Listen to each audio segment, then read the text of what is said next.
Hello mga ka-Facebook friends, magandang araw po sa ating lahat. Ako po si Dayan Murphy, your Gospel Share for today. Our Gospel for today is from Matthew 23 verses 1 to 12.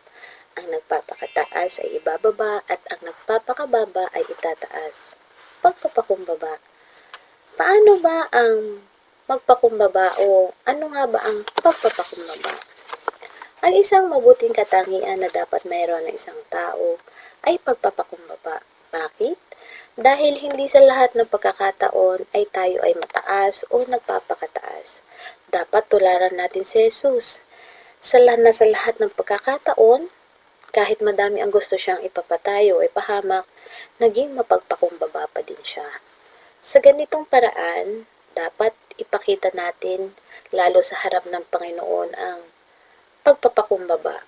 Dahil ang Diyos ay sumasalungat sa mga taong mapagmataas, ngunit nagbibigay ng biyaya sa mga taong mapagpakumbaba.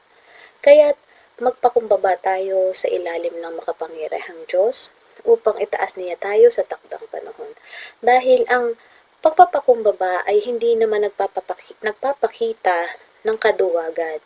Ito'y nagpapakita na isa kang mabuting tao, malinis ang puso mo at kaya mo magpakababa, kaya mo magpatawad, kaya mo magpakumbaba sa kanino man. Kaya laging tayong magpakumbaba sa lahat ng pagkakataon. Muli, magandang araw po and God bless.